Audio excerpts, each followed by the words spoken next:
you have to, like, in order to create momentum, you have to have action, right? So if you're just like sitting at home and you're not like moving forward, if you're not taking those steps out of your comfort zone, like no one is going to just find you. And I think that's something that, you know, again, because it's like this dream, you have this idealistic vision, nobody's waiting for you. Yeah. No one is going about their day in this industry thinking like, oh, I wonder like where this mysterious person is. That's the next big thing. So it's like, so you have to show that you're that person. This is Inside the RV. Inside the RV. You're joined by your hosts, artist manager Jacob Moore and music artist Ryan Ramirez.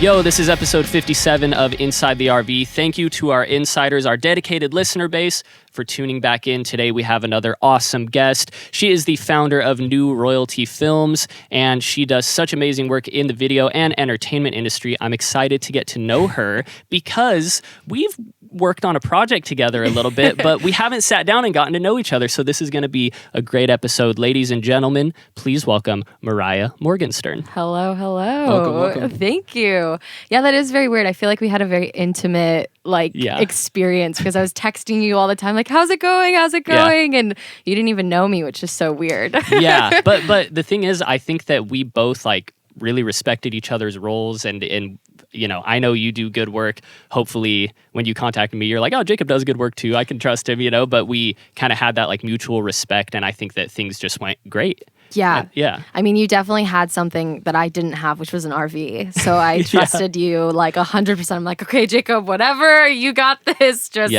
you're good. So no, well, it's great. Let's start there. How did you and I meet? Okay, so we met through, I guess, a mutual friend, you could say, via Instagram, because I was producing a road trip for the artist Kehlani, and they contacted me and they were like, yeah, so we want to do this road trip. We're going to start in LA. We're going all the way up to Seattle. We need someone to drive us. And I'm like, oh yeah, of course I can find that, because you always say yes. You're always like, yes, of course I'll find somebody. And so I posted on Instagram because I did not know anybody who could do that, and we just got connected that way because you own an RV and we're willing to drive the team up. So Yep. So it all worked out, and now here we are. Yes. And so, I mean, I'm sure there is so much that led up to you having a career where you can have opportunities like that and do work with artists like that. So when did you get started, with everything? And what exactly do you do now? Yeah, so I moved to LA in the summer of 2018, and I went to film school. I knew I wanted to be in the film industry. It was a no-brainer that I had to go to LA, and I was just do the film thing. I didn't have any family in the industry. I didn't have like a pre-connection. I just thought, okay, if I'm there, I'll meet people, something will work out. And so in very LA fashion, my brother's friend's roommate happened to be a producer. His name's Brian. And I emailed Brian and I was like, hey, I would love to be a production assistant. You know, I don't know, you don't know me, but let's do it. And if you'll have me, I'll do a great job, And he, for whatever reason, said okay, and I worked a set with him. And then from that job, he referred me to a 5-day commercial shoot where I was a coordinator, and I didn't know what a production coordinator even did, but I just said yes. And I mean, when I say I didn't know LA at all, I think I'd been in LA for less than a month when I took that job. And I remember the director was like, we want to film in a grocery store. And I was like, okay. So I called Ralph's, not knowing it was like a corporation. And I was like, hey, you know, can we film at this location? And they're like, no. And I was like, oh, got it. Okay. So from, July of 2018, I was just working freelance. And then in December of 2018, I produced my first music video. So I kind of made that jump pretty fast. And then from 2019 to 2020, I was sort of, doing a little bit of production coordinating, production managing. And then I started full-time producing, and I ran my friend's company for about a year. And then I thought, okay, I think I should start my own company.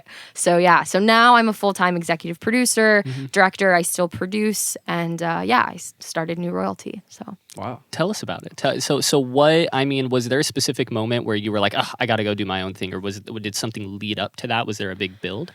I wouldn't say there was a big build. So I was really fortunate. Sometimes when people do freelance, they work with the same companies over and over. I had kind of worked with everyone. Yeah. So I had worked with at least 10 different production companies and kind of saw their flow and the way that they did things. And I kind of got to the point where I felt like I had so much experience and I was tired of people telling me how to do my job. And I was like, no, I know what this is. I know how to do a good job. I know what works and what doesn't.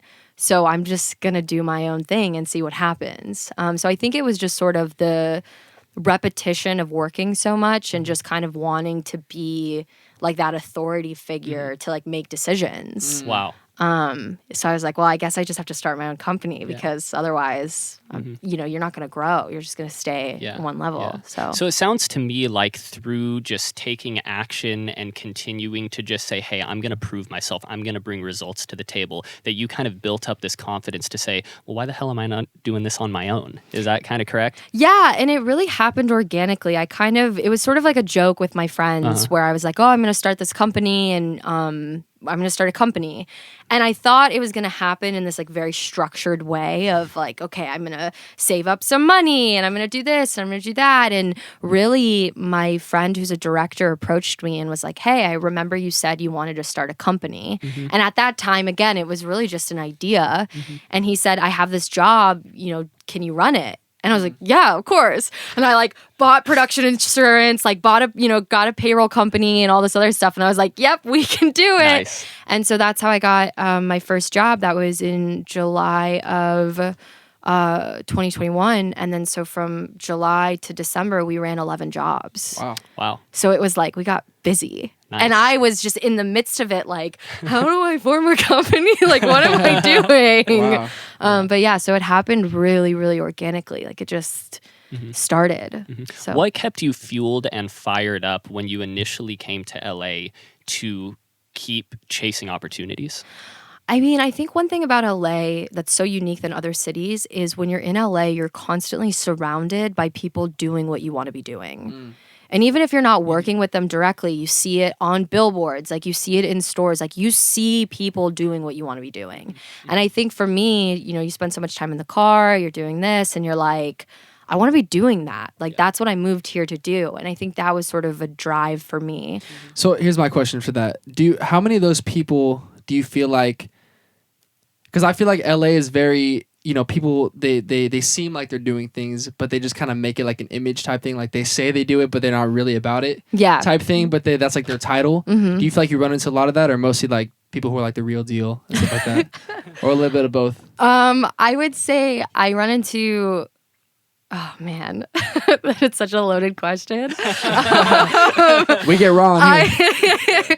I would say that it is a mix. It's a little bit of both. I don't want to seem negative, but I always like to tell people like everything is not as it seems. And especially when you work in production on the business side of things, like you really see how much goes into developing this image of people that's like not real or not genuine. And I've definitely ran into people that like you're kind of asking yourself like, how did you, who, how, what, you know? Yeah. And then there are people like, I think you appreciate the ones that are genuine when you meet them because it's not everyone. And it would be false to pretend like it is. And I think, part of my job and kind of part of the mission statement of New Royalty is like keeping that sort of like realness and not like we don't hide anything. Like if you want to ask us like, oh, was there, beauty VFX on this artist or this or that? I mean, we don't like name drop, but we will tell you like, the things are edited, We see, these are the things we want to hear. We're very like real raw on this podcast. So like we're going to dig, you know what I'm saying? Try to get the answers that people want to know, you know what I'm saying? Not like a surface level. You know what I'm saying? So I mean, and of course, like we always protect all of our talent. Like we would never, drop like information that's confidential. But we also don't want people to think that, the talent that we work with and the talent that we support, like they have an entire team. And the reason why it's important to remember that is because if you're at home trying to make it on your own and all this other stuff, like you can't get discouraged because like these people that you idolize have so many more resources that you don't even think of because you're not on that side of things. Like it's crazy, you know? Sure.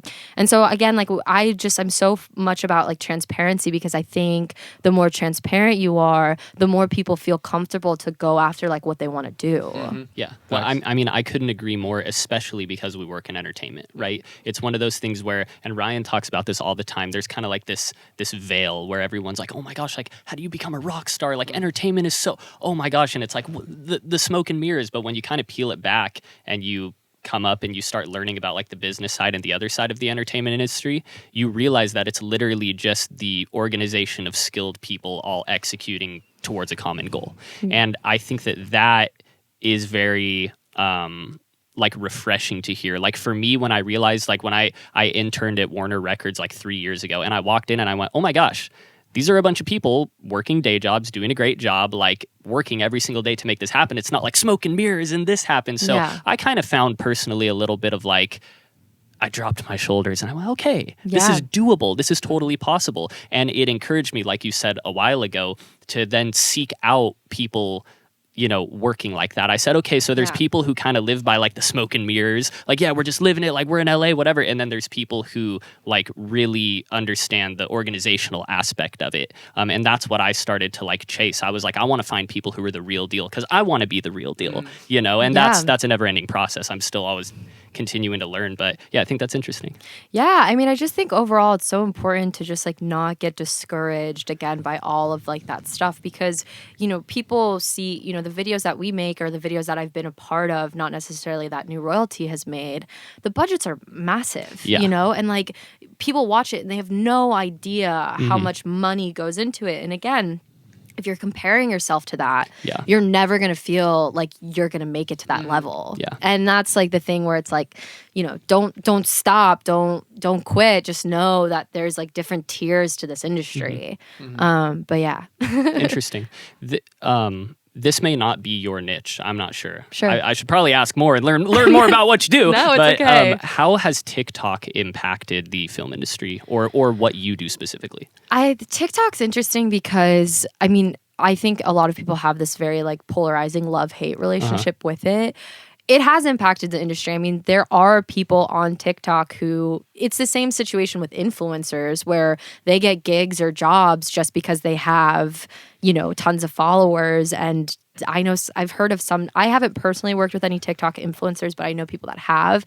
And I mean, they get paid like 30 grand for 2 hours to like just promote something.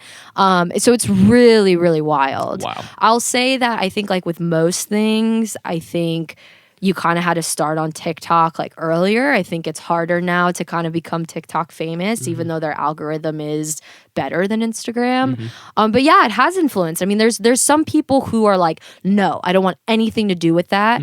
And there's other people who recognize that level of exposure that they can give is a monetary gain. You know, so I think purists are not so interested because they want like talent and this and that, you know, artistry. But there's other people who are there to make a profit, you know.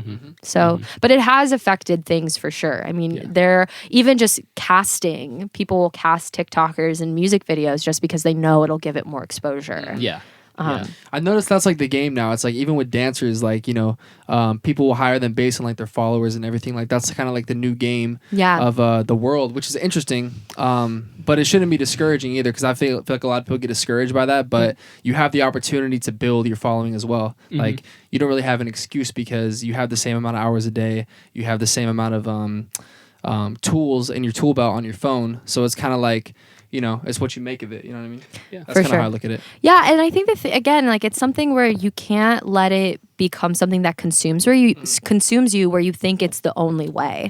You know, like I have other industry friends, and we were just talking about how, you know, in casting, like there's people who are series regulars on TV shows, and they don't even have Instagram. You know, they don't, like there are people who are still successful that don't have social media. You just might not know them as well because they don't have social media. You know, but then there's people like who are on Euphoria where like they have to have social media because that show is so geared to like the social media generation. So it's just different. It's knowing your market. And like, again, if you're not a big social media person, that doesn't mean you can't be successful, you know? Absolutely. Absolutely. And that only reaffirms the point of, you know, your network is your net worth. Right?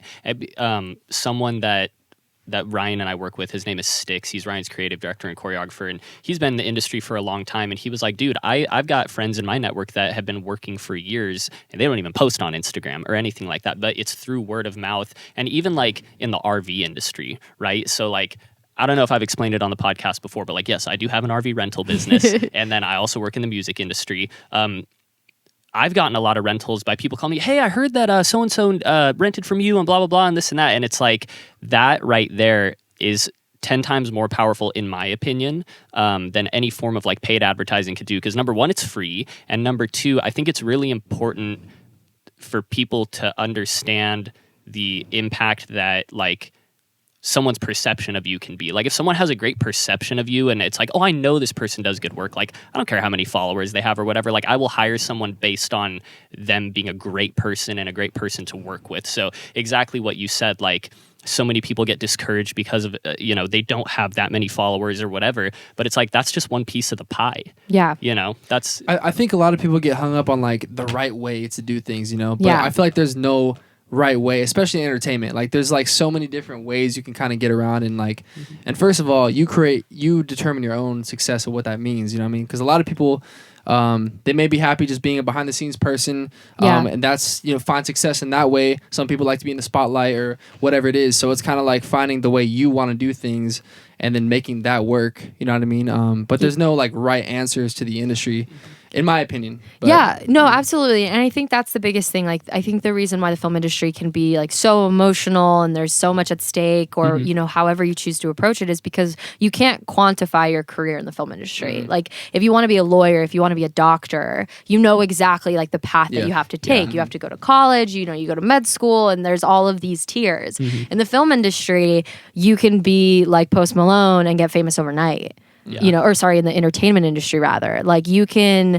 go viral overnight, or it can take you 10 years to get seen. Yeah. So if you're too focused on like, oh, I'm going to compare myself to what this person's doing, or I'm going to try to do it that way, you're not going to be focused on like your own journey and what like you intuitively think you should be doing. Like nothing in my career, if I had listened to what everybody told me, I wouldn't even have a company. Yeah, that's so crazy. I'm like, the same way. Like so many people told me, don't start a company. It's going to cost you so much money. Why would you do that? You're making good money as a freelancer. Just keep doing that. It's a headache. And I was like, no, or whatever it was. Everything I ever tried to do, people told me no, and I was like, well, no, I'm still gonna do it, and I think that's what defines your career. One thing I realized is that no one can ever understand your intuition besides yourself. So it's tough to like surround yourself with people who kind of will never fully understand. Like, and we all individually have that for ourselves, Yeah. So it's tough sometimes to take opinions from other people when they don't know exactly like what you're feeling, that like intuitive feeling of like, but I really think I could do it this way. Like I really know I can, Yeah. So I think that's like a tricky part, but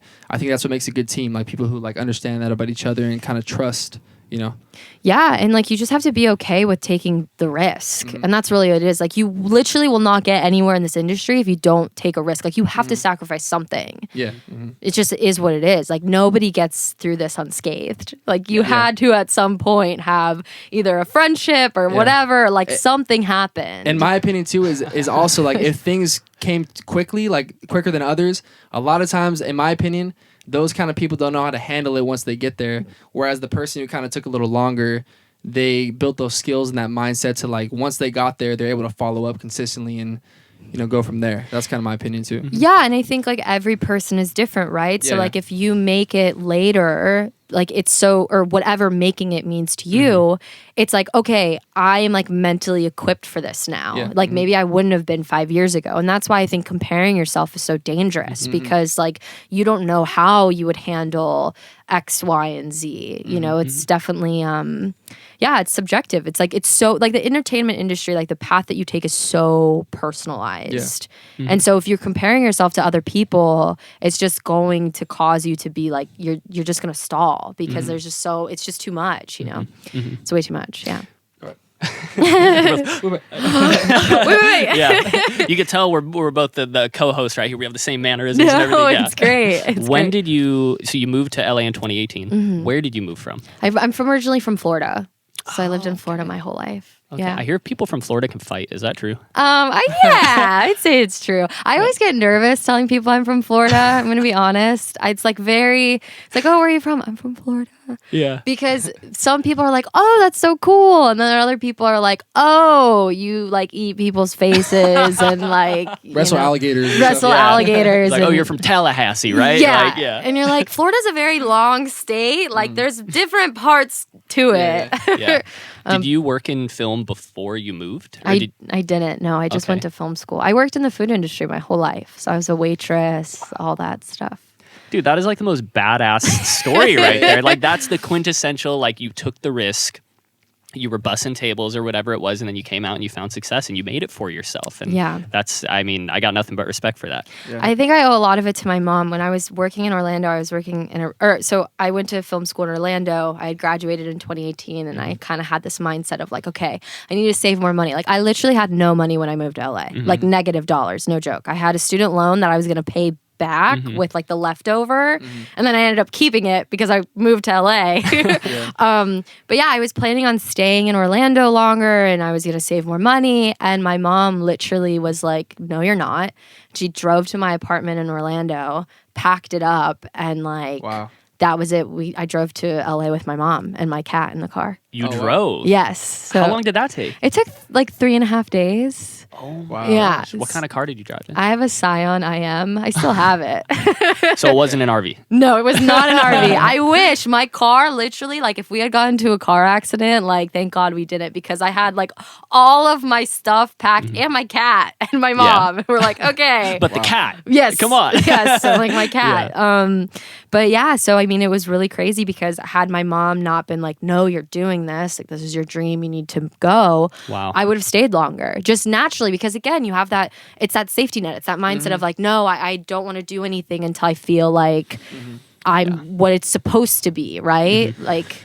So that kind of leads into like what I wanted to ask you too. So you're an entrepreneur basically because you have your own company. So what are like the hardest parts or the hardest things for you for an entrepreneur, like in your situation? And like, do you kind of deal with fear on a daily basis, or how do you kind of deal with those kind of things? Yeah, I mean, I think one of the biggest things, especially when you're starting a company in the entertainment industry, is reputation. Because the entertainment industry, like people have so many opinions about it, and it's really, really easy for people to have one experience and then base everything off of that. And people talk. Like it's just one of those industries, like people talk. And so I think, you know, for me, one of the biggest things about New Royalty is like the culture behind it of like, everybody's important. There's nobody on a film set that's more important than somebody else, because I've been there where you're like working so hard and nobody appreciates you, and you're like an essential part of this whole thing. Wow. And so I really, really believe like everybody's important, from like a production assistant to an executive producer. Like the film industry is so collaborative. Like you need everyone. And so I had worked on so many sets where I personally felt so underappreciated that I was like, I don't want it to be that way for other people, and it doesn't have to be. So I think cultivating that environment is really important. And then now, because we're growing, it's like I'm not on every set that New Royalty does. And so I'm not watching everything. And so you're like, okay, I hope the people that I'm hiring are doing what like we set out to do, which is like making it like inclusive and safe and fun and, you know, collaborative. And I think that for me is very stressful, because growth is scary. For sure. Like growth is when it's just you. Like when we were just starting out, like I was doing everything. I didn't have an executive assistant. Like it was literally just me. And now we're growing, which is awesome. But I think the scariest thing again is like, okay, now that it's getting bigger, how do we make sure that it stays like what it's supposed to be? Yeah. Wow.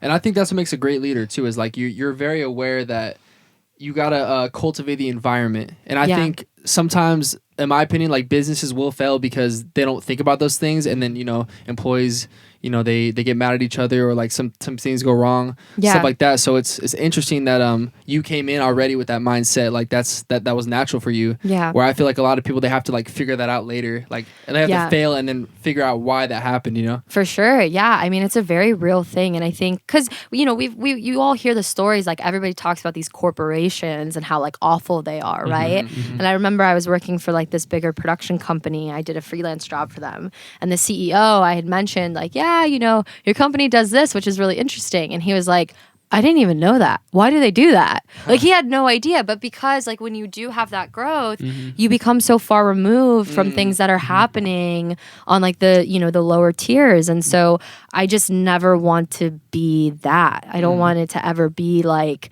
we're not doing, like, what we said we were going to do.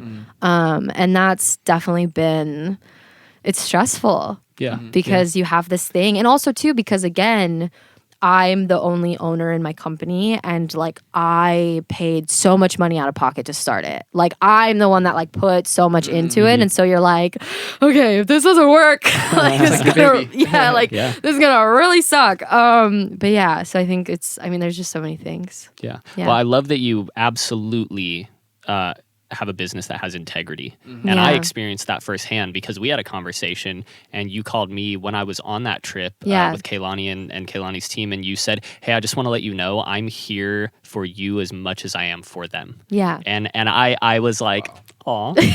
No, but for real, I like really genuinely appreciated that. I definitely felt appreciated. Yeah. It perked me up. It made me feel like a valued member of the team, which I think, you know, as you've experienced too, that can be difficult, especially when you're working with like big people and people who have a reputation. And, you know, now it's like, oh, here I am. And now I'm trying to build my reputation. So I just want to say publicly, everybody, thank you. I appreciate that. Of course. I mean, and that's the thing. It's like we always talk about, especially creatives, like you want to fight for creatives because creatives are the ones that always get cut out of whatever it is. And that's also something that I'm like a really big believer in. Like I've had to have those really uncomfortable conversations with clients being like, and like you said, like people that are, you know, more established than I am, and having to be like, hey, like you can't do it this way. Like because things are changing and it's uncomfortable, you know, but like if you don't start, then that's how everything just stays the same. And artists, unfortunately, because people don't advocate for them, and a lot of times too, like creatives don't know the business side of things. And so they don't understand like when, you know, to be blunt, when they're getting screwed because they don't know the money conversations that are happening. And so because I've sat in on those, I'm able to at least like tell creatives or artists like, hey, this is just my opinion, but I think like this is how you should approach it because, you know, you have something they want. And like you can't be afraid of, oh, well, they could just hire someone else or I'm expendable. Like that mindset is so toxic because it's like, no, you are your own individual person. Like you're special, you matter, like what you bring to the table. Like you want to find the person that's going to genuinely appreciate that. Yeah, absolutely. And if somebody's just going to throw you away because they think they can hire someone else, you don't want to work with them anyways. For sure. You know, so it's like leave it. You know? I think, and I 100% agree with you. I think the tricky part with that is that, you know, a lot of people, especially artists on the come up, and I was like this for a long time too, when you get into rooms with people and they kind of, you know, give you those situations like that, like, you know, contracts or whatever it is. Yeah. A lot of times people are in your ears saying, just take the opportunity. Like, this is a once in a lifetime. Like, you never know, like, this may never happen again. And so that pressure is like, okay, I got to do it. Where when you're not knowing, it's like, it's going to lead you down a dead end, like a bad road in that contract. So it's a tricky game, you know? But I like what you said about creatives and like the business side. I think it's so important, like, that creatives just understand the business side, even on a foundational level, just so that they don't get screwed. Yeah. You know? Well, and that's the thing too. It's like the unique thing about the film industry is it literally just takes one person. It takes one person to give you your first opportunity, to give you, you know, your step in the door, whatever it is. And like, you just have to find that person. Yeah. And you can't be discouraged if you get in the room with somebody and they're not that person. And the problem is, again, like that's where the emotions come into play, right? This industry, it's your dream. It's something you've thought about for a long time. It's something that you've sacrificed for. And so when you have those opportunities or people put it in front of you, it's hard to turn off that dreamscape and then focus on like, wait, no, this is still a business. I still need to protect myself. Yeah. Absolutely. So Absolutely. Deciphering that, it's like, that's its own thing. Yeah. And I think part of that too is knowing your value. Yeah. Right? That if you're in a situation like that, the person who initiated the transaction or the deal or whatever, they saw value in you. Yeah. It's not like this is a one-sided deal where you're not giving them. I think it's easy for creatives and artists to think like, that they're not giving tons of value with their creative work because they do it every day. They write songs every day or they create films every day. So it's like you can kind of be kind of ignorant to how much value you really do have, you know? And so it's like, I always encourage people to understand, like, two people engage in a business transaction because each one has something valuable for each other. Yeah. So number one, you can use that as leverage. I mean, both people are going to use that as leverage. But number two, let's say you walk away. Yeah. You really don't think you're going to get another opportunity. Yeah. You like what got you that opportunity in the first place? Yeah, you know. exactly. So, and I want to connect this to something you said in the beginning, which was someone called you and was like, "Hey, I have a gig." You went, "Yep, I got it. I'll do it. I can do it." You knew that you had something valuable. Yeah. Right. And so, what is your advice to creatives or entrepreneurs, you know, trusting themselves and like understanding the value that they have? I think a lot of it comes like with just, you have to build up your confidence and believe in yourself. But do you have any advice or words on that? Yeah, I mean, I think one, like, you have to, like, in order to create momentum, you have to have action, right? So if you're just like sitting at home and you're not like moving forward, if you're not taking those steps out of your comfort zone, like, no one is going to just find you. And I think that's something that, you know, again, because it's like this dream, you have this idealistic vision, nobody's waiting for you. Yeah. No one is going about their day in this industry thinking like, oh, I wonder like where this mysterious person is. That's the next big thing. So it's like, so you have to show that you're that person. Yeah. That's your job, is for you to be grinding, to be working really hard. And then somebody goes, that's the guy. That's the one. Yeah. You know? That's so important, like the action thing. I think that's like the main message of our podcast is like action, because Yeah. I think nowadays, especially, like it's very promoted to just sit back and like let the universe bring it to you and manifest. And I think that's a great thing. Yeah. As a supplement. Sure. I think the action is like the main thing, like, because there's a lot of people out here trying to do this, you know. So what? Yeah. You know what I'm saying? Everyone's manifesting. So it's like, Right. how do you separate yourself? And a lot of times it's who's outworking the other person, or like the action, you know, the momentum. Yeah, and that's the thing. It's like, you might not like it, but this is one of the most competitive industries in the entire world. Yes. Like, if I were to call up somebody in Kansas and say like, hey, you want to work on a film set? Even if they've never thought about it, they'd be like, yeah, of course. Yeah. You know? And so like, that's the thing. It's like, there is so many people who want to do this Yeah. or want to be in the entertainment industry, or like they have this dream or this passion. And yeah, this idea that you can just be sitting at home and it'll just happen isn't true. And I think a lot of it is fueled by those stories that you hear of like, oh, I was in a coffee shop and this manager discovered me.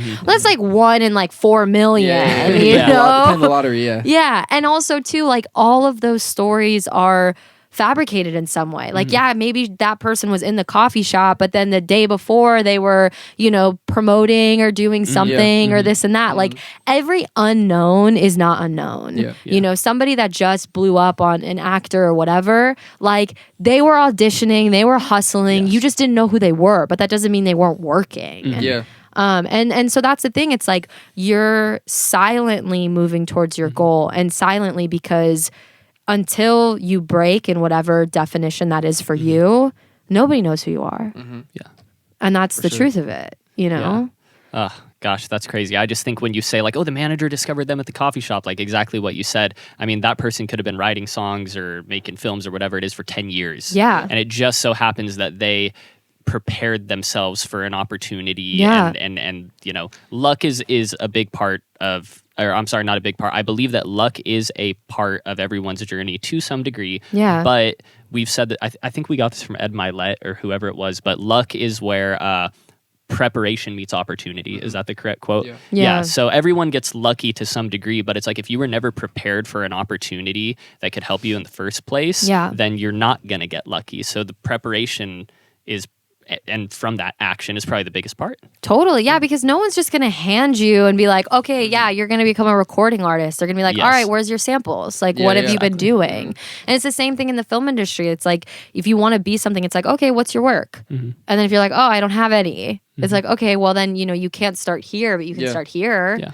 And that's, I think, again, you know, when people move to LA, there is that feeling of like, I'm here. Yeah. And everyone's like, okay, cool. So are we. So are we, you know, like, we're all here. And, you know, so I think it's tough because, again, it's that balancing of like reality and dreams and being realistic. Like, there's so many things you have to skills factor. you gotta develop. And I think what you said too, like you mentioned like networking, I think a lot of people, and this isn't a hate, it's just being aware, so that way like people who are learning, like, and I'm still learning this too. People jump right into networking right away before they have like the skills and the product that to where like once they meet those people, they can show them value. Like they haven't built value yet to where it's like the relationship, if they do get one, is kind of more of a shallow one. For you know sure. what I'm saying? Yeah. So I think like the trick is like balancing networking and like working hard behind the scenes and like putting those two together too, you know? Yeah, and networking happens organically. Yeah. Like it's just an organic thing. Like once your portfolio starts to build, then more people, you start to meet more people, and then they start to refer you out. Like I've always found that when people try to force networking, it's never successful. For sure. And I'm a huge fan of just like doing work, letting the results speak for themselves, and enjoying the work you do. Yeah. You know, like I think that's so huge. I definitely was like that, like when me and Ryan first started working together, because I was his manager for 3 years, and we like came up together. And so like when we first started, I was like, I'm gonna go network with everybody. And then I was like, but what do I really like have to offer? And I was like, I think the greatest thing that I can do for myself and for others is to try and do the best work that I can, enjoy the work that I do, find opportunities to do work, whether that's, I mean, like me and Ryan, when we were coming up, you know, we had a friend who invited us like on a video shoot. He was like, hey, we need a production assistant. And I'm pretty sure we moved like 3 things, but and we just kind of stood in the corner the whole time. And it was like, oh, this is like a music video, but like, this is work. Yeah. You know, let's enjoy it. Let's do the, like, if he needs that, like boom stand moved from here to here 3 feet away, I will move that better than anybody. You know? And that's always the mentality I've had, because I think that going back to the whole reputation thing and word of mouth, like I love this quote, like people will forget what you say to them, but they'll never forget how you make them feel. Sure. And to me, that is just like so huge, because I think we're all looking for just like a great human experience. Like everybody wants to enjoy life. And then this whole veil with like the entertainment industry and music and the smoke and mirrors, it's like, no, dude, like it's people who do good work and they like each other and it's cool. Like if we didn't vibe, we wouldn't vibe. Yeah, but like, of course. we do. Yeah. And you're pretty cool, you know what I'm saying? But that's the coolest part of it. Like when I talk to Josh or other people, like our friend Joe does, and Candace, they do great work in the video industry, and everyone else in music. Like the similarity between you and everybody else that we kick it with and do work with is that like we all enjoy hanging out with each other and we're all cool. Yeah. You know? So the relationship is the foundation of everything. For sure. Yeah. Yeah, absolutely. Yeah, definitely. Yeah. The one thing I wanted to talk about is my cousin. She actually works in like in the film industry too. I forget exactly what she does, but she was like, yeah, sometimes I answer phone calls at like 5 a.m, but like all this crazy stuff. And she'll like wake up and be like, yeah, hey, what's going on? You know, how big is discipline for you? Oh my goodness. Well, I used to be like that. I definitely had a period, and people that are watching this that know me are gonna laugh because I just said I had, and they're gonna be like, But I really, really burnt myself out. And that was something where, I mean, I was working 16-hour days, 16, 17-hour days, producing multiple jobs at once. I mean, I would wake up at 6 a.m. every morning and I would be at my computer until like 11:30. Wow. But that was at a time where, again, people were like, you need to work less. But I saw it as, if I really, really hustle right now, I know this is going to be really, really hard. This is going to be like tough, like 6-7 months. But if I just like commit myself to doing this, it's going to be easier on the other side. And so for me, I've never been the type of person, I don't like when things move slow. Me too. And, you know, I just don't. And like in this industry, like you need experience. You need the people, you know, you need the volume on your resume to, you know, show that you can do what you do. So I was saying yes to everything because I just wanted to prove that like I had this extensive portfolio so I could move forward. So I really, you know, did I burn myself out? Absolutely. But would I do it again? Yes. Because it brought me to a point where when I was starting New Royalty, and now, because of all of that hard work, like I can take a step back. Like I don't wake up at 6 a.m. and sit at my computer all day. Like I've set those kind of like healthy boundaries where I'm like, okay, 8:30. I can wake up at like 8:30 and I can still get everything done and it's fine. And I'm still working hard, but you know, you do have to acknowledge like there are going to be periods in your life where yes, like you do have to be disciplined and work hours that like people might advise against, you know? I feel like it comes back to this too, and we always talk about this on the podcast. Like, everyone's different with how they move, but I think at the end of the day, we got to have that self-awareness of like, if I look at myself in the mirror today, am I doing everything I can to get to where I want to be? Yeah. Or am I cheating myself in certain areas? And just looking at yourself honestly, you know what I'm saying? And I think that's very hard, like for all of us to some degree. And it's a skill to develop, but I think it revolves around that because, you know, a 16-hour day might not be the path for this person, you know, like, but it was for you. Yeah. So like, it's like, me personally, like, how can I look at myself in the mirror and be self-aware about where I should be and like what I'm doing on a day-to-day basis, you know? So it's different for everyone. It is, and it also just depends on what you want. Like I moved to LA because I wanted to work in the film industry, and like I didn't want to waste time. I didn't want to do anything else. Like I didn't care about social things. Like I wasn't like going out. I was working because I wanted to move forward in my career. Like to me, I thought that was the most important thing. There's other people, you know, I tend to lean more introverted. There's other people who are extroverted and like they need that time away from work to like be with friends and community and this and that. Not that I'm like a recluse. I mean, you know. Hey, you came out here. Right, you know, I drove all the way here. But like for me, I found fulfillment in like knowing I was progressing in my career. I didn't need to find fulfillment from like, oh, I need to go, you know, party or do this. Yeah. Like I'm not in that stage right now. Like this is my like hustle stage. Like everything that I do right now is going to determine where I am in 5 years. Yeah. And like that's how I think, you know. I love that. And I just can't emphasize enough how much like I hate to say it so bluntly, like fuck people. No, but like sometimes I really just adopt the mentality of like you have to be kind of selfish in a way and protect your own energy. And like you said, you're more of an introverted person. You get your energy from this way. You're going to strap down and work this way.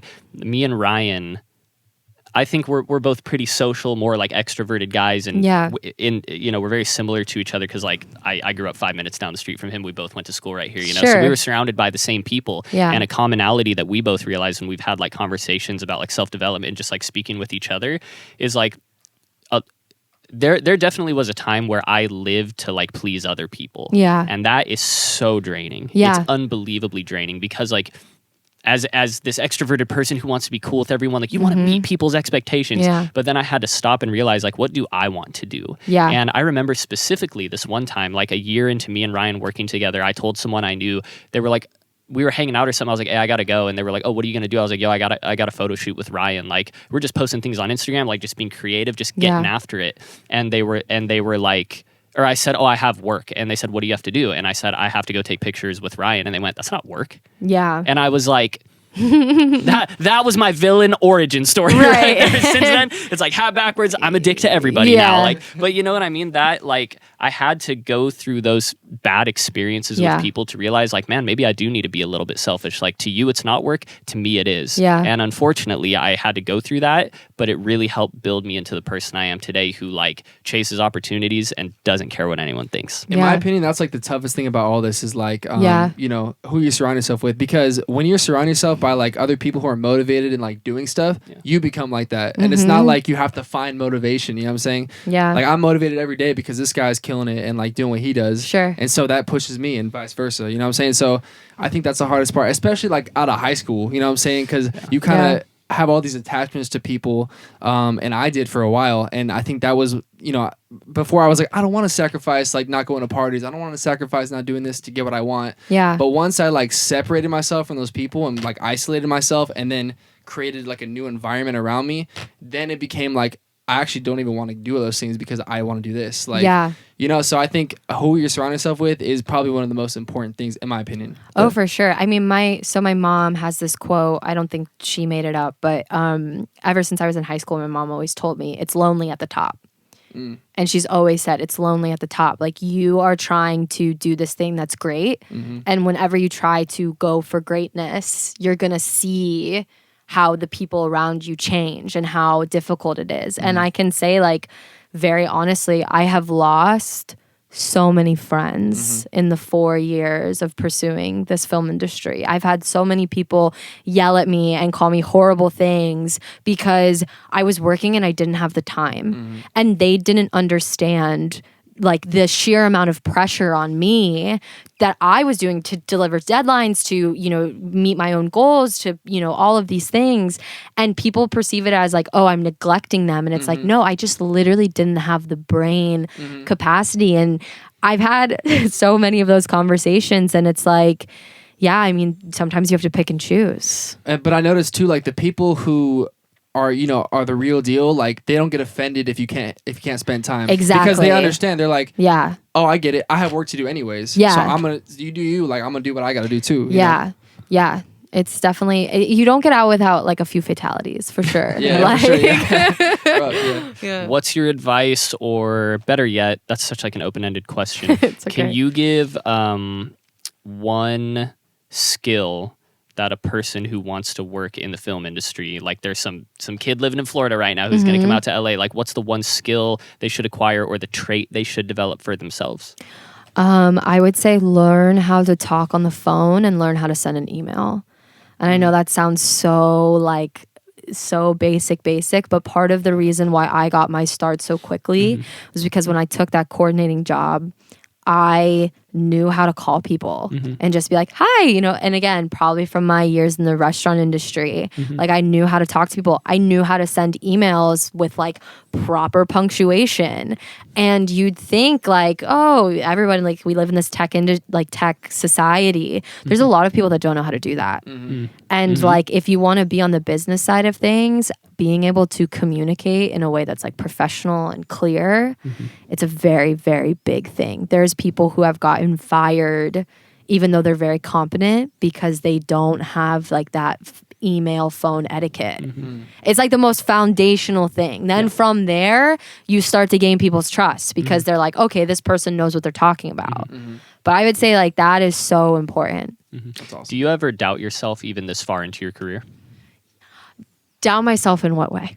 That your skills may not be good enough for the project that you have coming up, or that you just can't achieve a goal that you've set for yourself?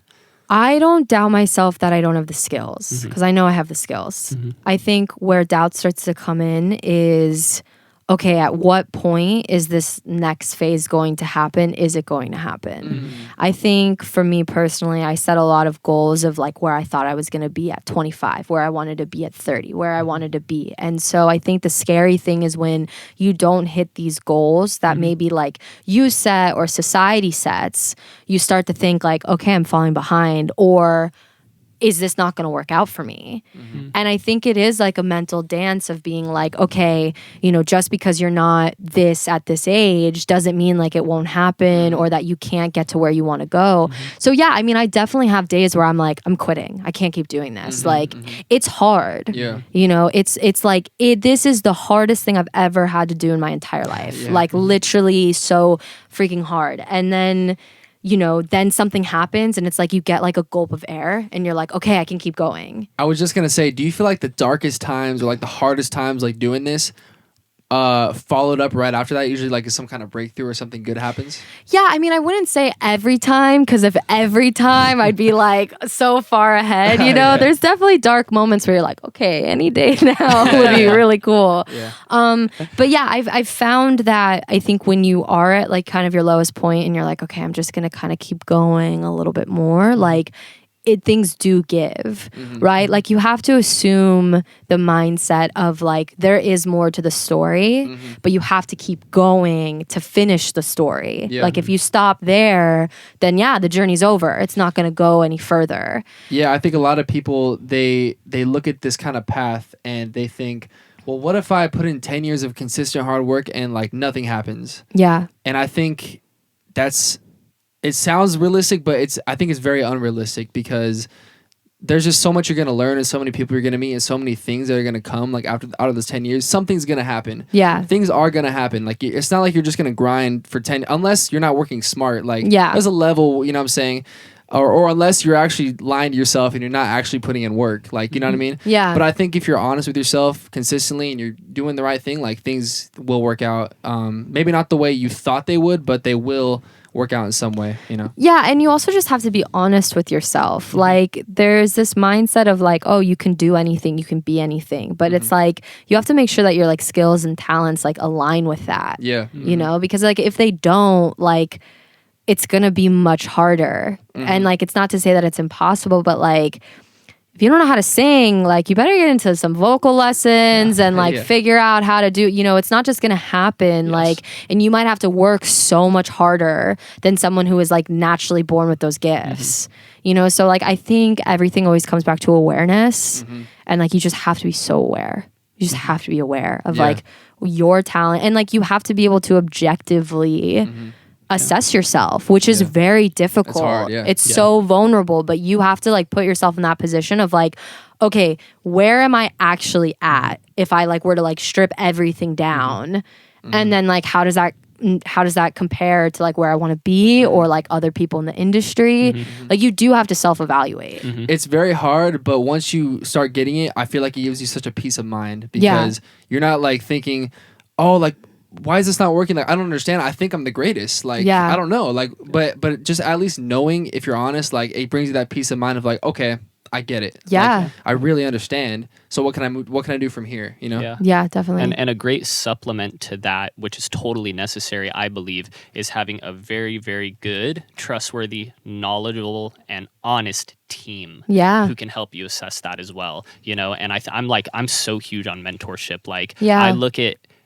everyone that I build a relationship with, like, I look at them as a mentor in some way. I'm like, Mariah can give me, she has to be able to give me some sort of mentorship. Sure. Ryan has to be able to give me some, so you know what I mean?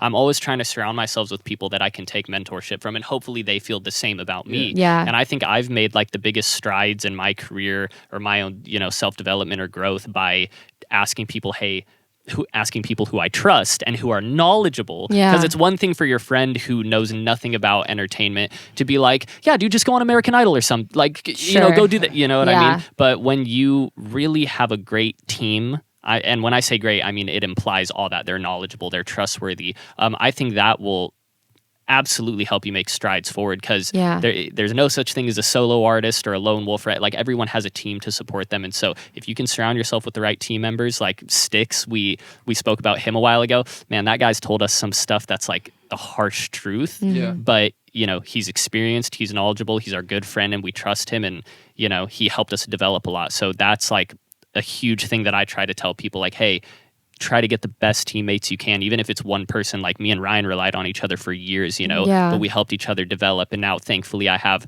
other mentors and great friends that help me as well. And I think a great team member is someone who can be brutally honest with someone, but in a genuine way, and not like being a dick about it, but like but just able to like say, you know what, I'm gonna be honest with you, bro. I want to see you grow. You're lacking in this, and I'm lacking in this, so I'm aware of that. But also, like, let's build each other up. Like, we need to fix these things instead of like sugarcoating. And I think that's so important, like, in this industry.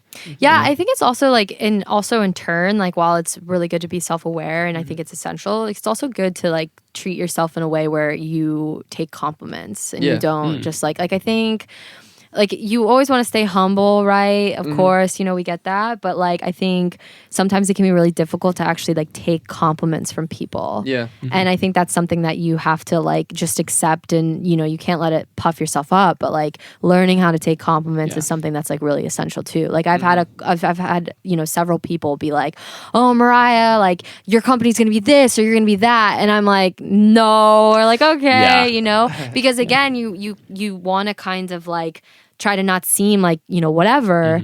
But like, you need to actually be like, thank you. Yeah. And you don't have to blow smoke. You don't have to say like, oh no, whatever. You could just say like, thank you for thinking that. Like, thank you. I think that mentality too is also really important. Like, if people are complimenting you, like, take that, because like, you're not going to get it all the time for your whole life, you know? So like, if you have to like, I think that's a really important thing, is learning how to be like, yeah, thank you so much. Like, thank you. That's a good one. Yeah. What is next for New Royalty? So New Royalty, is right now we're working on getting into the more narrative content, feature world, development world. So we do music videos, we do commercials, we do stills, but really like my biggest passion, of course, is film. And so we have a feature film in pre-production that we're partnering with another film studio to bring to fruition, which is exciting. And then a couple projects in development that we want to get made. Because that was the other kind of big thing about New Royalty is I wanted to be able to support creatives. And so I love development. You know, like we're not the type of production company where we charge a standard, you know, rate for every single job. Like I've had people come up to me and they're like, hey, I don't have the resources. Like I don't know how to make this happen. I only have this much money. Can you help? And we're always like, yeah, of course. Like we'll help you even if it's not like this big profit for us. Why? Because like we want to support creatives. Like we want to empower them. And that was also something for me that was so important with starting the company was like, I want people to feel comfortable where if they come to me, I can be like, okay, even maybe we can't facilitate it, but we can help.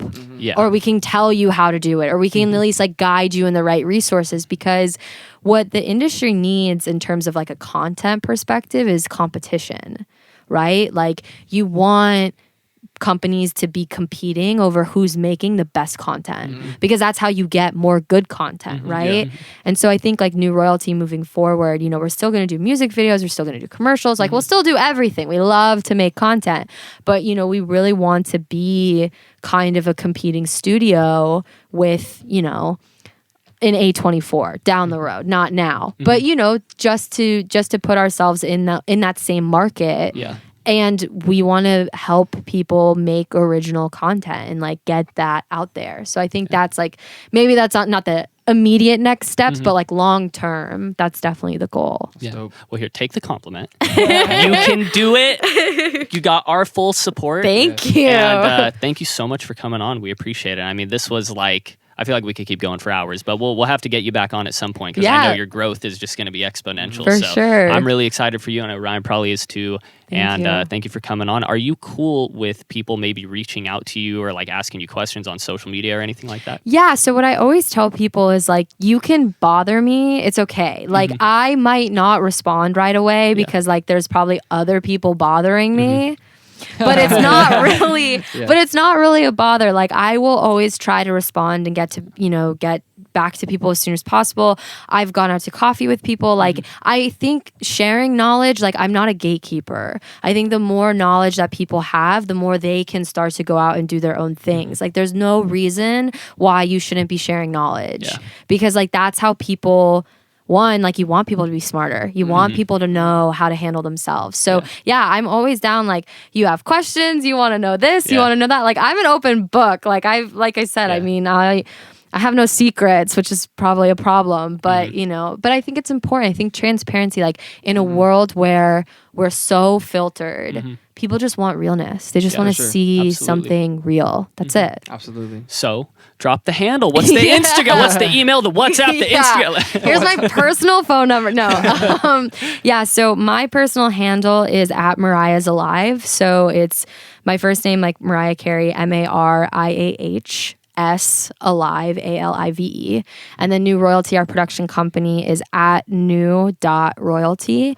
Our launch is April 2nd officially. So it's going to be really fun. And feel free to reach out.